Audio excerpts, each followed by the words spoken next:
Diplômé d'une école privée, Julien Fournier, 28 ans, cherche du travail depuis 5 ans. À chaque fois que le jeune pilote postule à une offre, il est confronté au même problème. Il n'a jamais volé sur de gros avions commerciaux. Un pilote en sortant d'école n'a absolument pas d'expérience sur 320, sur Boeing. C'est une formation qui est assez généraliste. Et donc, cette expérience, il faut... le problème est là, c'est que pour avoir un travail, il faut de l'expérience, mais pour cette expérience, il faut avoir le travail. Donc c'est un peu le serpent qui se mord la queue. Avant la crise de 2009, les pilotes étaient formés par les compagnies aériennes qui les engageaient. Mais aujourd'hui, faute d'argent, ce n'est plus souvent le cas. Et ce sont les pilotes qui paient pour voler. Des agences d'intérim comme celle-ci proposent aux jeunes diplômés d'acquérir de l'expérience en vol avec de vraies compagnies. Si on regarde nos boîtes mail, à BHNCD, j'ai au moins 1 voire 2 mails par jour. Et prenons le mail du 19. Il propose un poste de copilote sur Airbus A320 en payant soi-même 500 heures de vol. Ce sont des heures où vous effectuez votre travail de copilote avec des passagers. Vous n'êtes pas nécessairement rémunéré, mais vous par contre, vous payez. Donc ce sont des offres payantes. Ce sont des, je ne sais pas si on peut appeler ça des offres d'emploi. Payer pour travailler entre 20 et 80 000 euros. Quand je vois ça, je me dis qu'il y a quelque chose qui ne va pas bien avec l'industrie de l'aviation. On est allé vraiment très loin. Cette pratique a un nom, le pay to fly, ou payer pour voler. Julien Fournier est en guerre contre ce système, et il a accepté d'être notre complice pour mener l'enquête. Qui se cache derrière ces agences d'intérim? Pour quelle compagnie recrute-t-elle? À qui profite ce business juteux? Nous partons pour Vilnius, en Lituanie.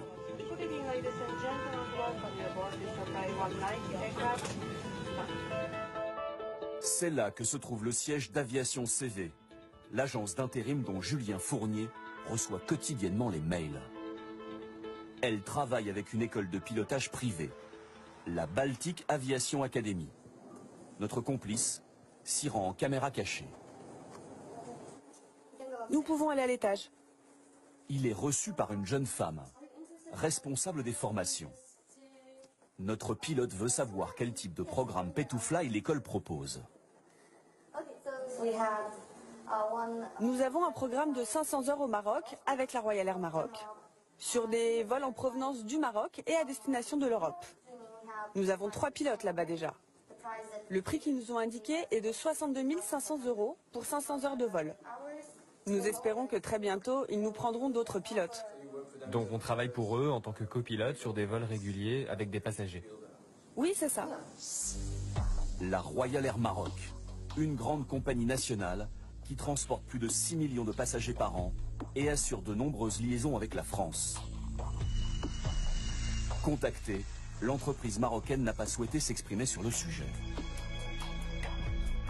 Selon cette responsable, 500 heures à transporter des passagers sans salaire tout en payant sa formation, la pratique serait légale au Vietnam et au Maroc.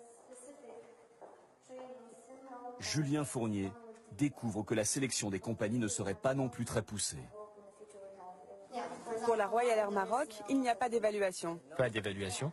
Non. Vous payez, vous commencez aussitôt.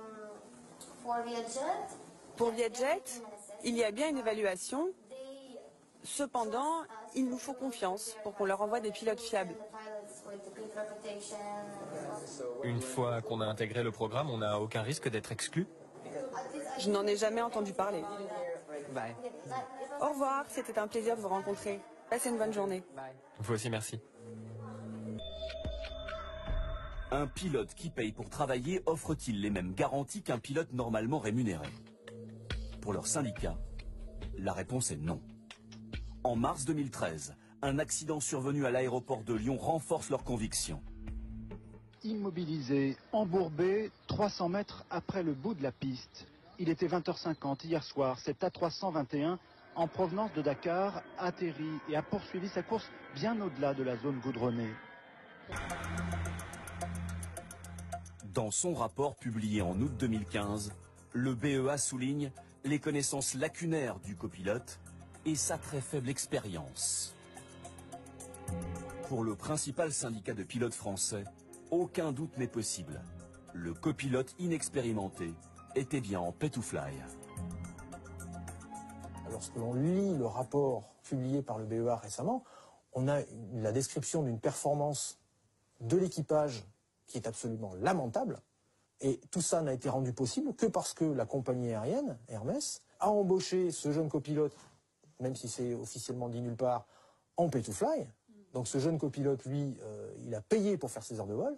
Ça s'est fini par une sortie de piste, après une performance absolument lamentable. Donc tout le monde savait, et personne n'a bougé.